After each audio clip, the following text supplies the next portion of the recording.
Les robots ou les machines industrielles équipées de roues Mecanum peuvent effectuer un virage à 180 degrés sans prendre beaucoup d'espace. Alors qu'un chariot élévateur normal prend beaucoup d'espace et de temps pour réaliser la même tâche. Examinons ce mouvement latéral parfait des machines à roues de Mecanum. Cela serait fastidieux de réaliser cela avec des roues normales. Les machines à roues Mecanum réalisent tous ces mouvements fous, mais leurs roues ne s'inclinent jamais. Voyons comment M. Bengt Erland Dillon est parvenu à cette brillante réalisation. La particularité de la roue Mecanum est qu'elle peut produire une force motrice à un angle de 45 degrés, même si elle roule comme une roue normale. On peut voir clairement comment la force motrice est générée lorsqu'une roue qui tourne touche lentement le sol. La force de frottement générée par le mouvement de la roue fait avancer la roue, et la force de frottement agit comme une force motrice. Dans le cas d'une roue normale, cette force motrice est toujours parallèle à la direction de la roue. Même si vous placez les nervures à un certain angle, la direction de la force motrice ne changera pas. Alors, comment M. Bengt Erland a-t-il réussi à obtenir une force motrice à un angle de 45 degrés? Entrons dans le vif du sujet. L'inspiration pour l'invention des roues Mecanum est peut-être venue de ces exemples simples. Dans le premier cas, en essayant de transmettre une force, on ne peut transférer qu'une petite quantité de force, car le rouleau est libre de tourner. Ceci est similaire à l'incapacité d'un moteur électrique tournant librement à transmettre une force ou une puissance. Dans le second cas, on peut facilement transmettre une bonne quantité de force à l'assemblage. Gardez ces deux concepts à l'esprit tout au long de cette vidéo. L'étincelle de génie qui a donné naissance à l'invention de la roue Mecanum s'est produite lorsque l'inventeur a recouru à un angle du rouleau entre ces deux cas extrêmes.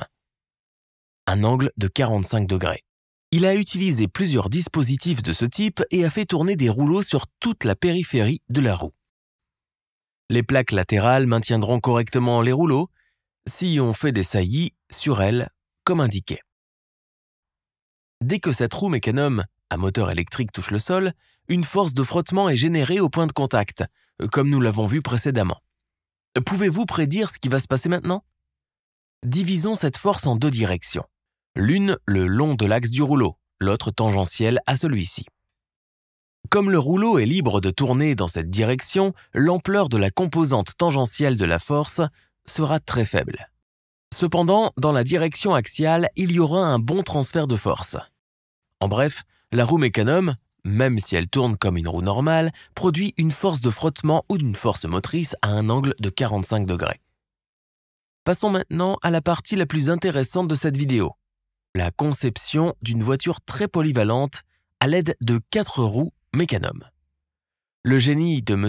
Hylen est d'avoir utilisé les roues que nous venons de voir à deux endroits seulement, comme des roues jumelées diagonalement opposées. Pour les deux autres roues, il a utilisé des roues Mecanum avec une orientation exactement opposée. Rappelez-vous que nous ne pouvons pas obtenir cette nouvelle orientation simplement en retournant la vieille roue. Les roues diagonales doivent être fabriquées différemment. Cette voiture avancera, mais son mouvement sera plus saccadé que fluide.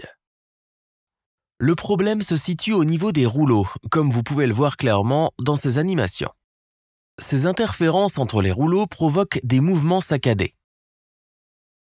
Pour résoudre ce problème, M. Bengt Erland Hylen a ciselé certaines parties du cylindre et en a fait une forme incurvée comme indiqué, rendant l'interaction entre le sol et les rouleaux plus douce.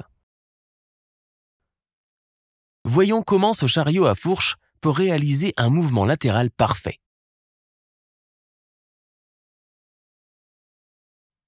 Pour réaliser ce mouvement, nous devons faire tourner les roues en diagonale dans la même direction et la paire de roues dans la direction opposée.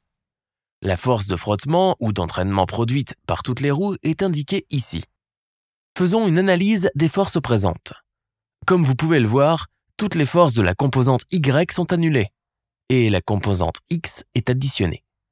Le résultat net est un mouvement parfait dans la direction X.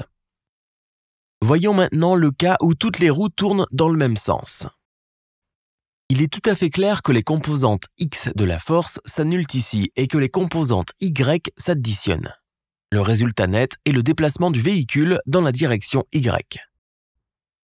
Et si on ne gardait qu'une seule paire de roues? La force nette le fera se déplacer en diagonale. Voyons comment ce véhicule peut effectuer une rotation parfaite par rapport à son centre. Pour ce faire, il suffit de faire tourner les roues gauches dans un sens et les roues droites dans l'autre. Vous pouvez voir le nouveau modèle de force. Dans ce cas, toutes les composantes X et Y des forces s'annulent, ce qui entraîne une absence de mouvement de translation. Cependant, ces forces peuvent produire un couple net qui fera tourner le véhicule en son centre. Même si les roues Mecanum sont plutôt intéressantes, elles comportent beaucoup de pièces mobiles et ont une moins bonne traction que les roues normales. Pour ces raisons, les applications industrielles des roues Mecanum sont limitées aux chariots élévateurs à fourche et autres moyens de transport de matériaux. Compte tenu de la complexité des roues Mecanum, on ne peut nier que les ingénieurs qui les ont conçues ont fait preuve d'une grande créativité. Merci d'avoir regardé la vidéo et n'oubliez pas de faire partie de l'équipe Lessix avant de partir.